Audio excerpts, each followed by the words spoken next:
Welcome to a new chapter of the Arabian Nights, or the 1001 Nights. We left when morning broke and Scheherazade was about to tell the fabulous story of King Yunnan and the sage, told by the fisherman to the demon he just managed to trap in the jar. The tale of King Yunnan and the sage Douban. Demon, there was once a king called Yunnan who reigned in one of the cities of Persia in the province of Zuman. This king was afflicted with leprosy, which had defied the physicians and the sages, who, for all the medicines they gave him to drink and all the ointments they applied, were unable to cure him. One day there came to the city of King Yunnan a sage called Douban. This sage had read all sorts of books: Greek, Persian, Turkish, Arabic, Byzantine, Syriac and Hebrew, had studied the sciences and had learned their groundwork, as well as their principles and basic benefits. Thus he was versed in all the sciences, from philosophy to the law of plants and herbs, the harmful as well as the beneficial. A few days after he arrived in the city of King Yunnan, the sage heard about the king and his leprosy, and the fact that the physicians and the sages were unable to cure him. On the following day, the sage Douban put on his best clothes, went to King Yunnan, and, introducing himself, said, "Your Majesty, I have heard of that which has afflicted your body, and heard that many physicians have treated you without finding a way to cure you. Your Majesty, I can treat you without giving you any medicine to drink or ointment to apply." When the king heard this, he said, "If you succeed, I will bestow on you riches that would be enough for you and your grandchildren. I will bestow favors on you, and I will make you my companion and friend." The king bestowed robes of honor on the sage, treated him kindly, and then asked him, "Can you really cure me from my leprosy without any medicine to drink or ointment to apply?" The sage replied, "Yes, I will cure you externally." The king was astonished, and he began to feel respect as well as great affection for the sage. He said, "Now, sage, do what you have promised." The sage replied, "I hear and obey. I will do it tomorrow morning, the Almighty God willing." Then the sage went to the city, rented a house, and there he distilled and extracted medicines and drugs. Then, with his great knowledge and skill, he fashioned a mallet with a curved end, hollowed the mallet, as well as the handle, and filled the handle with his medicines and drugs. He likewise made a ball. When he had perfected and prepared everything, he went on the following day to King Yunnan and kissed the ground before him. But mourning overtook Scheherazade. Then her sister, Dinazade, said, "What a lovely story." Scheherazade replied, "You have heard nothing yet. Tomorrow night I shall tell you how it continues, if the king spares me and lets me live." The 12th night I heard that the fisherman said to the demon, "The sage Douban came to King Yunnan and asked him to ride to the playground to play with the ball and mallet." The king rode out, attended by his chamberlains, princes, viziers, and lords, and eminent men of the realm. When the king was seated, the sage Douban entered, offered him the mallet, and said, "O happy king, take this mallet, hold it in your hand, and as you race on the playground, hold the grip tightly in your fist and hit the ball. Race until you perspire, and the medicine will ooze from the grip into your perspiring hand, spread to your wrist, and circulate through your entire body. After you perspire and the medicine spreads in your body, return to your royal palace, take a bath, and go to sleep. You will wake up cured, and that is all there is to it."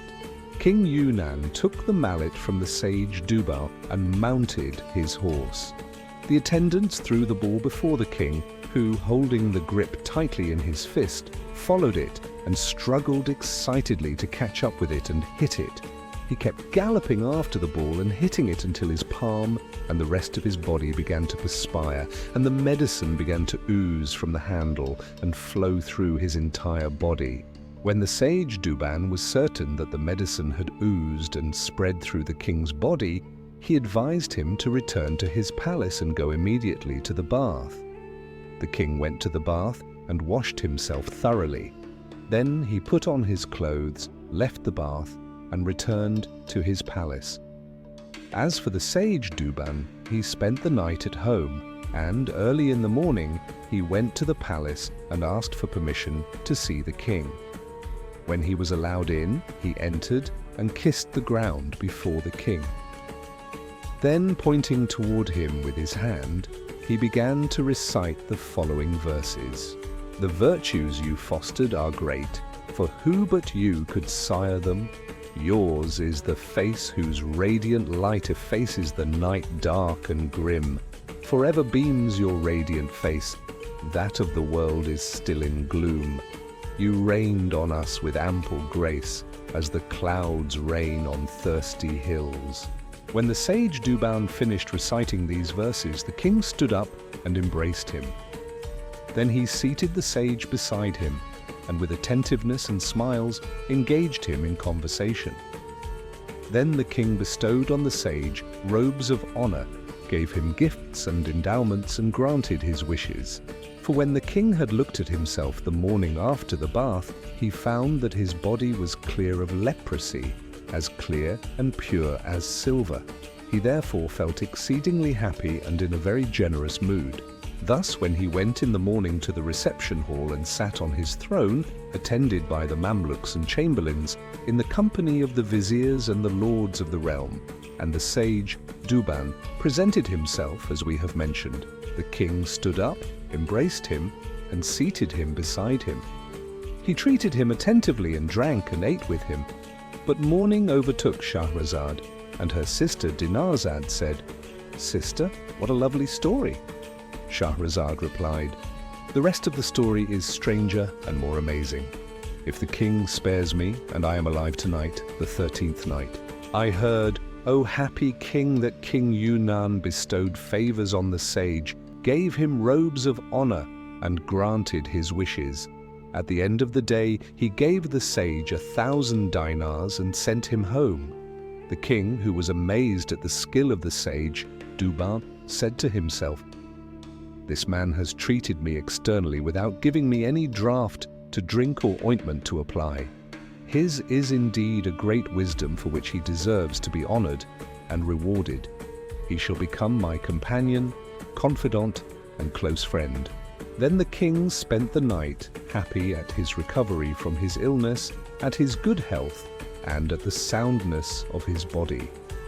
When morning came and it was light, the king went to the royal reception hall and sat on the throne, attended by his chief officers, while the princes, viziers, and lords of the realm sat to his right and left.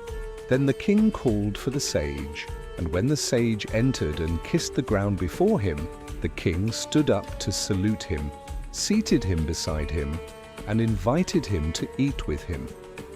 The king treated him intimately, showed him favors, and bestowed on him robes of honor and many other gifts. Then he spent the whole day conversing with him, and at the end of the day, he ordered that he be given 1,000 dinars. The sage went home and spent the night with his wife, feeling happy and thankful to God. In the morning, the king went to the royal reception hall, and the princes and viziers came to stand in attendance. It happened that King Yunnan had a vizier who was sinister, greedy, envious, and fretful. And when he saw that the sage had found favor with the king, who bestowed on him much money and many robes of honor, he feared that the king would dismiss him and appoint the sage in his place. Therefore, he envied the sage and harbored ill will against him, for nobody is free from envy. The envious vizier approached the king and, kissing the ground before him, said, "O excellent king and glorious lord, it was by your kindness and with your blessing that I rose to prominence. Therefore, if I fail to advise you on a grave matter, I am not my father's son. If the great king and noble lord commands, I shall disclose the matter to him." The king was upset and asked, "Damn you, what advice have you got?" The vizier replied, "Your Majesty, he who considers not the end, fortune is not his friend. I have seen your majesty make a mistake, for you have bestowed favors on your enemy who has come to destroy your power and steal your wealth. Indeed, you have pampered him and shown him many favors, but I fear that he will do you harm." The king asked, "Whom do you accuse? Whom do you have in mind, and at whom do you point the finger?" The vizier replied, "If you are asleep, wake up, for I point the finger at the sage Duban, who has come from Byzantium." The king replied, "Damn you, is he my enemy? To me he is the most faithful, the dearest, and the most favored of people. For this sage has treated me simply by making me hold something in my hand, and has cured me from the disease that had defied the physicians and the sages and rendered them helpless.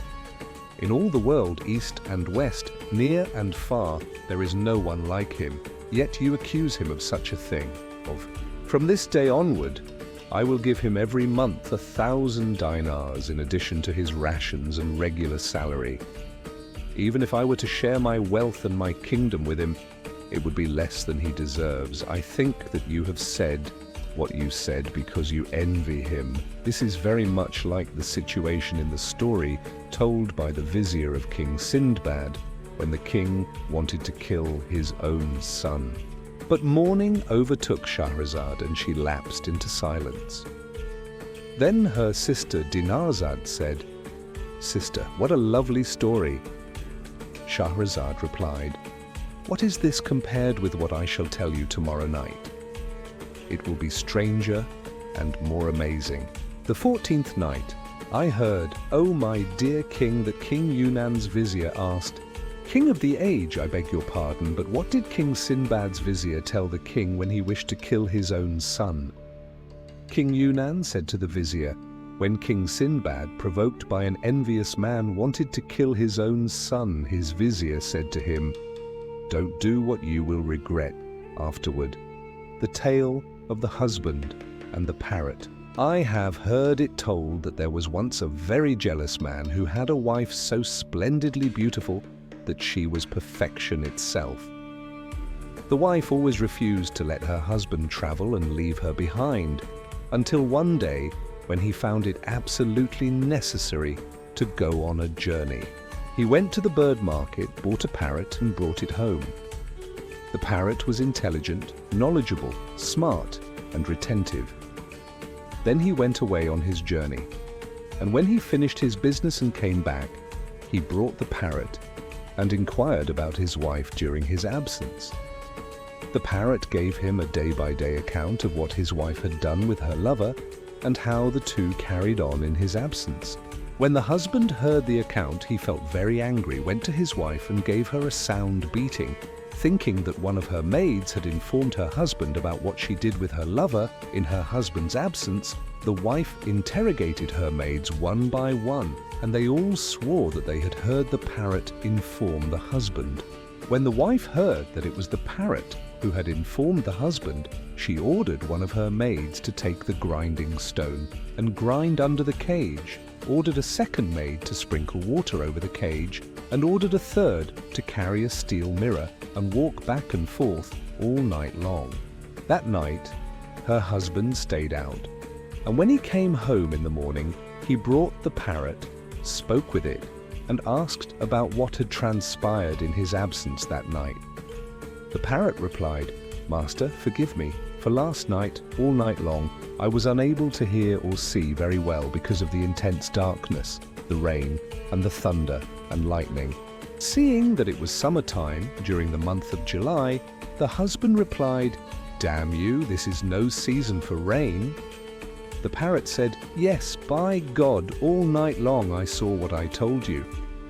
The husband, concluding that the parrot had lied about his wife and had accused her falsely, got angry, and he grabbed the parrot and, taking it out of the cage, smote it on the ground and killed it. But after the parrot's death, the husband heard from his neighbors that the parrot had told the truth about his wife, and he was full of regret that he had been tricked by his wife to kill the parrot. King Yunan concluded, 'Vizier, the same will happen to me.' But morning overtook Scheherazade and she lapsed into silence. Then her sister Dinarzade said, "What a strange and lovely story." Scheherazade replied, "What is this compared with what I shall tell you tomorrow night? If the king spares me and lets me live, I shall tell you something more amazing." The king thought to himself, "By God, this is indeed an amazing story." The 15th night, the following night, Dinarzade said to her sister Scheherazade, "Please, sister, if you are not sleepy, tell us one of your lovely little tales, for they entertain and help everyone to forget his cares and banish sorrow from the heart." Scheherazade replied, "With the greatest pleasure." King Shahryar added, "Let it be the remainder of the story of King Yunan, his vizier, and the sage Duban, and of the fisherman, the demon, and the jar."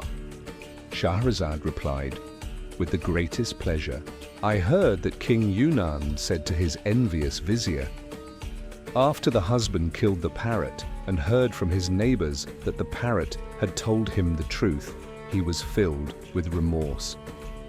You too, my vizier, being envious of this wise man, would like me to kill him and regret it afterward, as did the husband after he killed the parrot." When the vizier heard what King Yunan said, he replied, "O great king, what harm has this sage done to me? Why, he has not harmed me in any way. I am telling you all this out of love and fear for you. If you don't discover my veracity, let me perish like the vizier who deceived the son of the king." King Yunan asked his vizier, "How so?" The vizier replied, "The tale of the king's son and the she-ghoul. It is said that there was once a king who had a son who was fond of hunting and trapping. The prince had with him a vizier appointed by his father, the king, to follow him wherever he went. One day the prince went with his men into the wilderness, and when he chanced to see a wild beast, the vizier urged him to go after it. The prince pursued the beast and continued to press in pursuit until he lost its track and found himself alone in the wilderness, not knowing which way to turn or where to go, when he came upon a girl standing on the road in tears. When the young prince asked her, "Where do you come from?" she replied, "I am the daughter of an Indian king. I was riding in the wilderness when I dozed off, and in my sleep fell off my horse and found myself alone and helpless."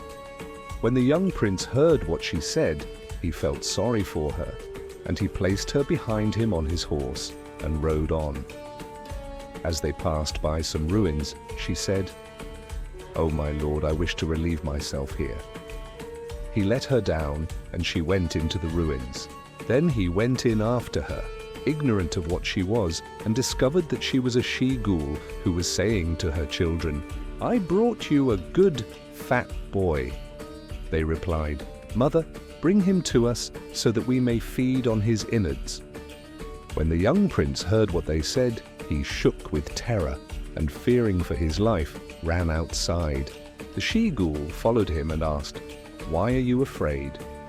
And he told her about his situation and his predicament, concluding, "I have been unfairly treated."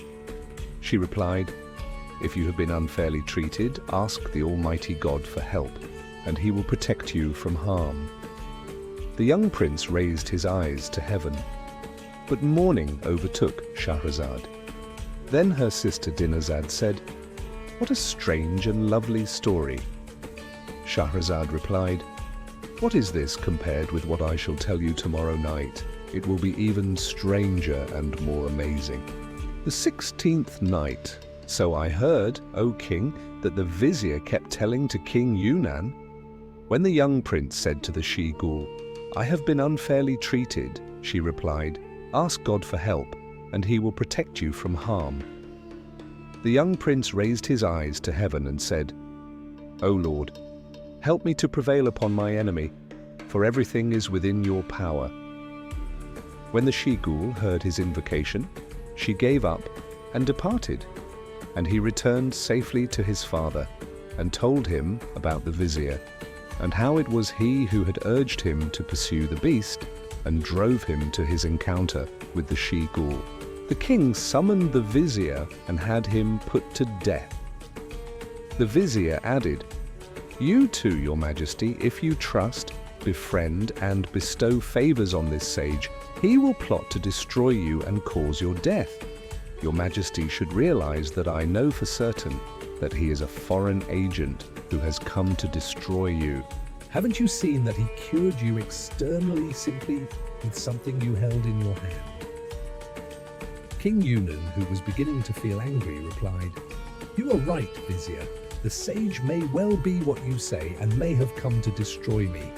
He who has cured me with something to hold can kill me with something to smell." Then the king asked the vizier, "My vizier and good counselor, how should I deal with him?"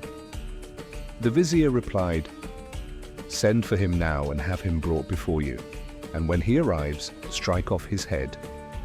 In this way, you will attain your aim and fulfill your wish." The king said, "This is good and sound advice." Then he sent for the sage Duban, who came immediately, still feeling happy at the favors, the money, and the robes the king had bestowed on him. When he entered, he pointed with his hand toward the king and began to recite the following verses. "If I have been remiss in thanking you, for whom then have I made my verse and prose? You granted me your gifts before I asked, without deferment and without excuse. How can I fail to praise your noble deeds, inspired in private and in public by my muse? I thank you for your deeds and for your gifts, which, though they bend my back, my care reduce." The king asked, "Sage, do you know why I have had you brought before me?" The sage replied, "No, your majesty." The king said, "I brought you here to have you killed and to destroy the breath of life within you." In astonishment, Duban asked, "Why does your majesty wish to have me put to death, and for what crime?" The king replied, "I have been told that you are a spy and that you have come to kill me. Today I will have you killed before you kill me. I will have you for lunch before you have me for dinner." Then the king called for the executioner and ordered him, saying, "Strike off the head of this sage and rid me of him. Strike!" When the sage heard what the king said, he knew that because he had been favored by the king, someone had envied him, plotted against him, and lied to the king in order to have him killed and get rid of him. The sage realized then that the king had little wisdom, judgment, or good sense, and he was filled with regret when it was useless to regret. He said to himself, "Well, there is no power and no strength save in God the Almighty. I did a good deed, but was rewarded with an evil one." In the meantime, the king was shouting at the executioner, "Strike off his head." The sage implored, "Spare me, your majesty, and God will spare you. Destroy me, and God will destroy you." He repeated the statement, just as I did. "O demon, but you too refused, insisting on killing me, a poor fisherman that helped you." King Yunan said to the sage, "Sage, you must die, for you have cured me with a mere handle, and I fear that you can kill me with anything." The sage replied, "This is my reward from your majesty. You reward good with evil." The king said, "Don't stall, you must die today without delay. Out." When the sage Duban became convinced that he was going to die, he was filled with grief and sorrow, and his eyes overflowed with tears. He blamed himself for doing a favor for one who does not deserve it, and for sowing seeds in a barren soil. The executioner approached the sage, bandaged his eyes, bound his hands, and raised the sword, while the sage cried, expressed regret, and implored, "For God's sake, your majesty, spare me, and God will spare you. Destroy me, and God will destroy you." Then he tearfully began to recite the following verses. "They who deceive enjoy success, while I with my true counsel fail, and am rewarded with disgrace. If I live, I'll nothing unveil. If I die, then curse all the men who counsel and prevail." Then the sage added, "Is this my reward from your majesty? It is like the reward of the crocodile." The king asked, "What is the story of the crocodile?" The sage replied, "I am in no condition to tell you a story. For God's sake spare me, and God will spare you. Destroy me, and God will destroy you." And he wept bitterly. Then several noblemen approached the king and said, "We beg your majesty to forgive him for our sake, for in our view he has done nothing to deserve this." The king replied, "You do not know the reason why I wish to have him killed. I tell you that if I spare him, I will surely perish, for I fear that he who has cured me externally from my affliction, which had defied the Greek sages, simply by having me hold a handle, can kill me with anything I touch. I must kill him in order to protect myself from him." The sage Douban implored again, "For God's sake, your majesty, spare me, and God will spare you. Destroy me, and God will destroy you." The king insisted, "I must kill you." Demon, when the sage realized that he was surely going to die, he said, "I beg your majesty to postpone my execution until I return home, leave instructions for my burial, discharge my obligations, distribute alms, and donate my scientific and medical books to one who deserves them. I have in particular a book entitled The Secret of Secrets, which I should like to give you for safekeeping in your library." The king asked, "What is the secret of this book?" The sage replied, "It contains countless secrets, but the chief one is that if your majesty has my head struck off, opens the book on the 6th page, reads 3 lines from the left page, and speaks to me, my head will speak and answer whatever you ask." The king was greatly amazed and said, "Is it possible that if I cut off your head, and as you say, open the book, read the 3rd line, and speak to our head, it will speak to me? This is the wonder of wonders." Then the king allowed the sage to go and sent him home under guard.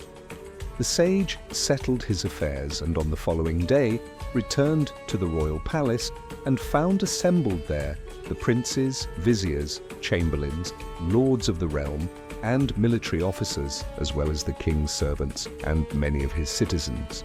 The sage Douban entered, carrying an old book and a coal jar containing powder. He sat down, ordered a platter, and poured out the powder and smoothed it on the platter. Then he said to the king, "Take this book, your majesty, and don't open it until after my execution. When my head is cut off, let it be placed on the platter, and order that it be pressed on the powder. Then open the book and begin to ask my head a question, for it will then answer you. There is no power and no strength save in God, the Almighty. For God's sake spare me, and God will spare you. Destroy me, and God will destroy you." The king replied, "I must kill you, especially to see how your head will speak to me." Then the king took the book and ordered the executioner to strike off the sage's head. The executioner drew his sword and with one stroke dropped the head in the middle of the platter, and when he pressed the head on the powder, the bleeding stopped. Then the sage Douban opened his eyes and said, "Now, your majesty, open the book." When the king opened the book, he found the pages stuck. So he put his finger in his mouth, wetted it with his saliva, and opened the first page, and he kept opening the pages with difficulty until he turned 7 leaves. But when he looked in the book, he found nothing written inside, and he exclaimed, "Sage, I see nothing written in this book." The sage replied, "Open more pages." The king opened some more pages, but still found nothing.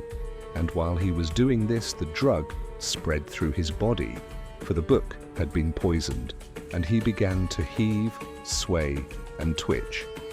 When the sage Douban saw that the drug had spread through the king's body, and that the king was heaving and swaying, he began to recite the following verses.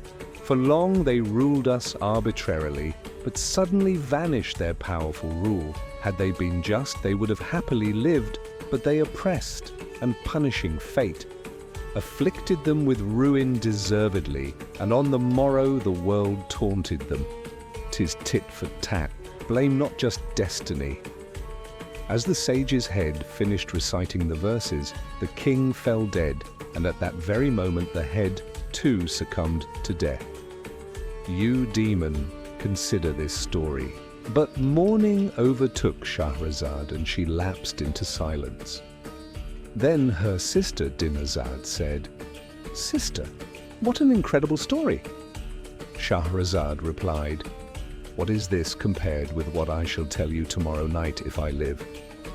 The 18th night, I heard, O king, that the fisherman said to the demon, 'Had the king spared the sage, God would have spared him, and he would have lived, but he refused and insisted on destroying the sage, and the Almighty God destroyed him. You too, demon, had you from the beginning agreed to spare me, I would have spared you, but you refused and insisted on killing me. Therefore I shall punish you by keeping you in this jar and throwing you into the bottom of the sea.' The demon cried out, 'Fisherman, don't do it. Spare me and save me, and don't blame me for my action and my offense against you. If I did ill, you should do good. As the saying goes, be kind to him who wrongs you. Don't do what Imama did to Atika." The fisherman asked, "What did Imama do to Atika?" The demon replied, "This is no time, and this narrow prison is no place to tell a story, but I shall tell it to you after you release me." The fisherman said, "I must throw you into the sea. There is no way I would let you out and set you free, for I kept imploring you and calling on you, but you refused and insisted on killing me without any offense or injury that merits punishment, except that I had set you free. When you treated me in this way, I realized that you were unclean from birth, that you were ill-natured, and that you were one who rewards good with ill. After I throw you into the sea, I shall build me a hut here and live in it for your sake, so that if anyone pulls you out, I shall acquaint him with what I suffered at your hands, and shall advise him to throw you back into the sea and let you perish or languish there to the end of time, you the dirtiest of demons." The demon replied, "Set me free this time, and I pledge never to bother you or harm you, but to make you rich." When he heard this, the fisherman made the demon pledge and covenant that if the fisherman released him and let him out, he would not harm him, but would serve him and be good to him. After the fisherman secured the demon's pledge by making him swear by the Almighty name, he opened the seal of the jar, and the smoke began to rise.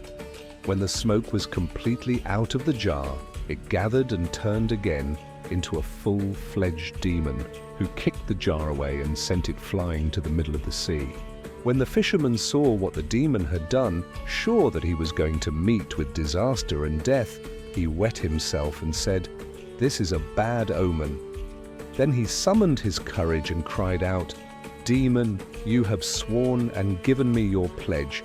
Don't betray me. Come back, lest the Almighty God punish you for your betrayal."